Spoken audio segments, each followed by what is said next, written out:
Bonjour, bienvenue. Il est 9 heures du matin, un samedi 18 mai, et je suis là, Christina, pour vous faire la lecture du 24e chapitre du Tao Te Ching. Alors, je vais essayer de voir qui est là, mais c'est toujours un peu difficile parce que souvent les messages arrivent un petit peu en retard. C'est Stéphanie. Bonjour Stéphanie, ravie que tu sois là. Super que tu aies pu te libérer. Voilà. Donc, pour toutes celles, tous ceux qui arrivent après, pardonnez-moi si je ne m'adresse pas directement à vous par votre nom. C'est un peu difficile, le décalage est avec l'information qui apparaît sur mon écran, c'est décalé. Après, je suis obligée de m'interrompre et c'est un peu dommage. Alors, vous voyez que je suis ici bien couverte. Je suis à Toulouse aujourd'hui, il fait gris, il fait bien frais. Et il paraît qu'à Oslo, en Norvège, donc les gens se bronzent sur leur balcon. C'est le monde à l'envers, comme qui dirait. Et je vous en parle parce que justement, nous avons eu un chapitre sur ce sujet dans le Tao Te Ching qui dit que nous pouvons nous inspirer de la nature pour comprendre et ajuster notre propre comportement. Donc, si aujourd'hui, même le temps qui fait dehors évolue à ce point-là, je ne vous parle pas là des raisons éventuelles qui ont provoqué ce changement. Si cela se produit, ça veut bien dire que tout change. Que ce qui est communément admis à un moment donné peut changer totalement, se retourner en son opposé. Et du coup, dans la vie, ça se produit, puisque dans la nature, ça se produit. Donc souviens-toi toujours que dans la vie, rien n'est éternel, que rien n'est toujours là pour toujours, à jamais. Non, ça n'existe pas. Tout peut évoluer, tout peut changer, et en général, ces changements, ces transformations se font de manière, moi j'aime bien citer François Julien à cet endroit-là, de manière silencieuse, c'est-à-dire les transformations sont silencieuses parce qu'elles se font un petit peu de manière organique au fond de nous, au fond de notre être, au fond de notre corps, pour prendre forme, se manifester à un moment donné. Et là, il y a justement un pont très très intéressant avec ce chapitre 24 que nous allons découvrir tout de suite. Donc, je vous propose, comme d'habitude, de vous installer confortablement, de fermer les yeux et de vous mettre dans cet état d'écoute dont je vous parle souvent, qui vous permet de vous laisser imprégner par les paroles et non de chercher à les comprendre intellectuellement. Donc, voilà, laissez-vous imprégner, écoutez et ensuite, voyez ce que cela vous inspire. Fermez les yeux tranquillement. Inspirez. Expirez profondément, longuement. Et puis, laissez-vous écouter.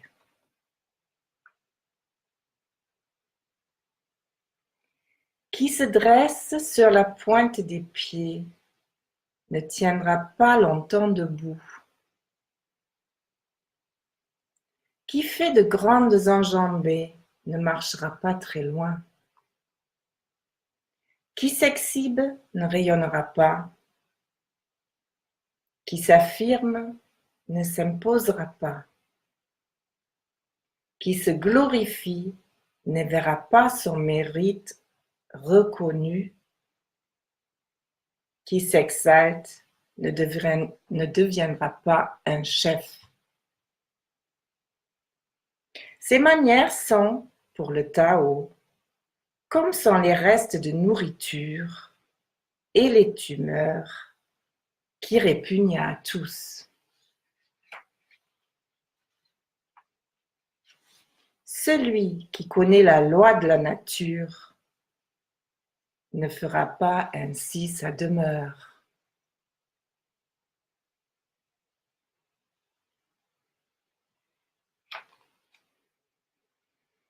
Inspirez,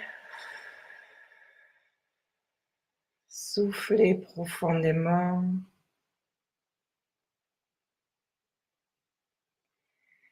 Et prenez conscience de comment ces lignes vous animent.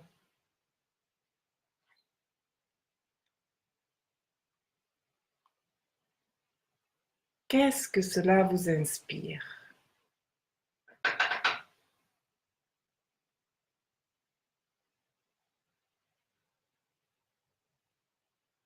Prenez note dans votre tête, dans votre cœur, de cette inspiration ou notez-la sur un papier.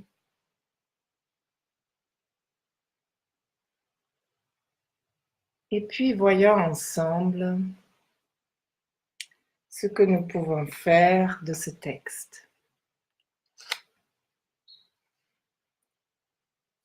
Donc dans l'annonce de ce chapitre, je vous disais que oui, nous allions apprendre à prendre de la hauteur. Oui, prendre de la hauteur dans la vie, c'est important. Pouvoir se laisser pousser des ailes et aller vers son désir et ses aspirations, c'est essentiel. Sinon, nous nous asséchons au fur et à mesure de la vie. Avoir des désirs et pouvoir les réaliser, c'est très important. Et à la fois, et le Tao nous l'enseigne ici, c'est prendre trop de hauteur devient dangereux et surtout futile. Il y a un mythe que nous connaissons bien, un mythe grec qui nous enseigne la même chose, c'est le mythe d'Icare ou d'Icaire, je ne sais plus comment on dit en français.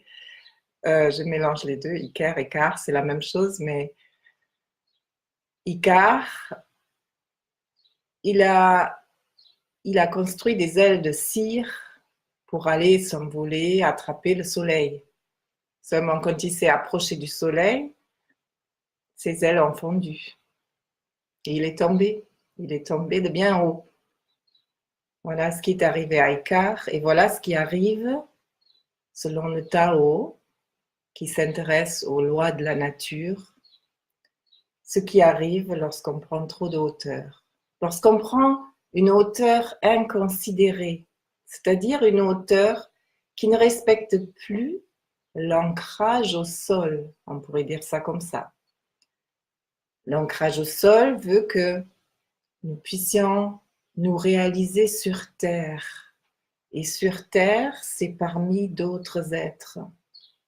Et tout être sur Terre mérite le même respect que nous-mêmes. Alors, voyons le texte de plus près.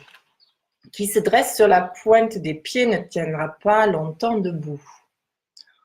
Vous pouvez l'expérimenter, tout simplement. Mettez-vous sur la pointe de pied.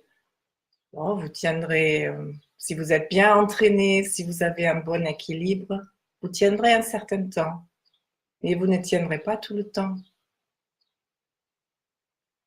Donc, c'est naturel de marcher sur le pied entier, c'est-à-dire de bien poser son pied au sol pour tenir correctement debout et pas dans un équilibre précaire où à chaque coup de vent, si je peux dire, je risque d'être renversée et de tomber. Qui fait de grandes enjambées ne marchera pas très loin. Ben pourquoi? Parce que les grandes enjambées demandent beaucoup d'efforts. Alors que pour aller très loin, ben il faut de la ressource, il faut de l'endurance. Et si j'investis toute mon énergie au départ dans des grandes enjambées, je ne peux pas tenir dans la durée avec ces mêmes grandes enjambées. Et je vais devoir faire une pause, donc m'arrêter.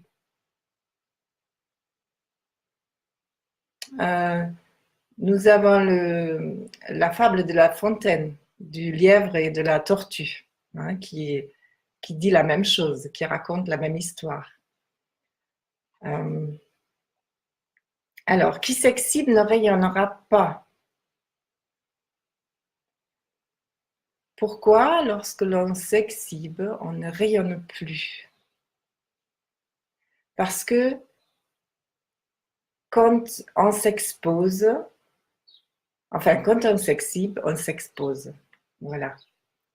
C'est-à-dire, on s'expose et on rentre en contact avec l'altérité, comme Icare qui rencontre le soleil, et le soleil, de sa façon d'être chaud, ben, lui brûle les ailes. Et quand je m'exhibe, comme je m'expose trop, eh bien, je deviens fragile parce que je suis dans l'interaction avec les autres de manière trop forte.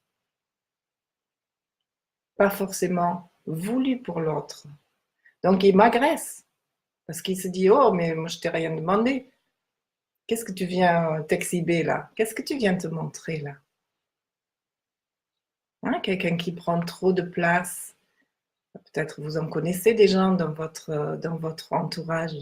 Quelqu'un qui prend trop de place, qui se montre trop, ben, il devient à un moment donné souvent pénible parce qu'il ne nous laisse pas la place à nous-mêmes de nous montrer, d'exister, de nous sentir reconnus par les autres, de pouvoir occuper notre place, la juste place. Qui s'affirme ne s'imposera pas.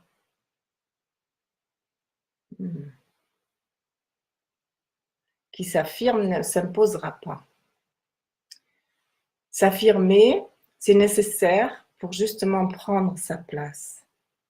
Mais s'affirmer, ça a un double sens. S'affirmer, c'est-à-dire vouloir imposer quelque chose,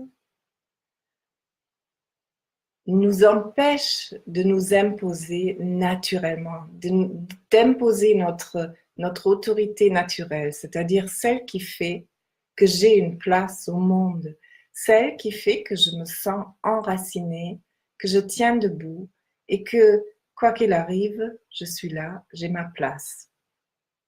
C'est des notions très fines, en fait, dans l'existence d'une personne.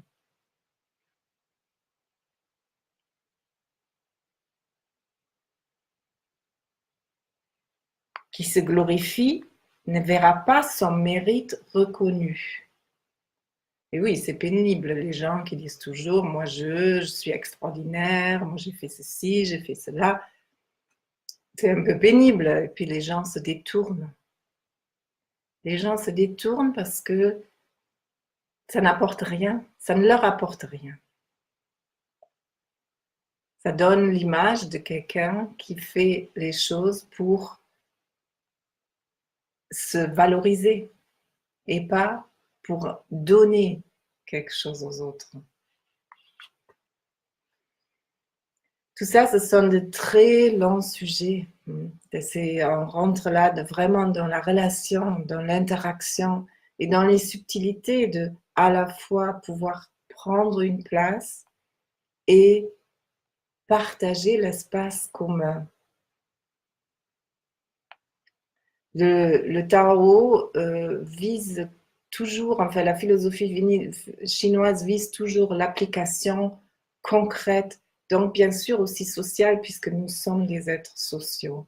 Et c'est important de toujours se le rappeler que notre travail intérieur grandir intérieurement nous permet de créer de meilleures relations, des relations plus justes, plus harmonieuses, justes dans le sens équilibré. Alors, qui s'exalte ne deviendra pas un chef. Bon, je le laisse comme ça dans l'espace parce qu'il y a trop de choses à dire là-dessus et beaucoup d'abus qui se produisent justement lorsqu'on a une position de pouvoir ou d'autorité, de chef. Eh bien, on doit avoir une éthique très claire et très profonde pour ne pas abuser de son pouvoir que l'on a de fait. C'est un vaste, vaste, vaste sujet. Donc, le Tao dit ici, ces manières sont pour le Tao comme sont les restes de nourriture et les tumeurs qui répugnent à tous.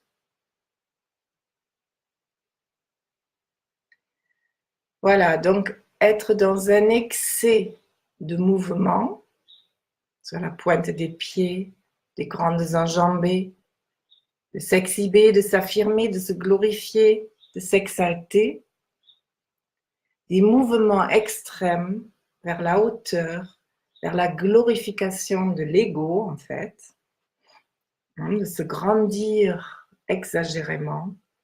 Mais ce sont les manières que le Tao désapprouve parce qu'il dit c'est comme les restes de nourriture. Les restes de nourriture dans l'estomac, ça crée du désordre. Les restes de nourriture dans l'estomac provoquent des maladies. Il y a un syndrome en médecine chinoise qui s'appelle stagnation de nourriture dans l'estomac. C'est tout un syndrome. Ça veut dire que l'estomac est tellement surchargé qu'il n'a plus la capacité de conduire les aliments vers les intestins qui fait la transformation de ces aliments pour les transformer en énergie corporelle, en énergie utilisable par le corps. Donc, la fonction de l'estomac, c'est de conduire la nourriture, c'est-à-dire de la préparer pour que l'intestin puisse l'accueillir et la transformer. Eh bien, quand il a trop de travail, l'estomac, il ne fonctionne plus. Et donc, il ne conduit plus de manière correcte les aliments pour qu'ils soient transformés, pour qu'elles soient transformées.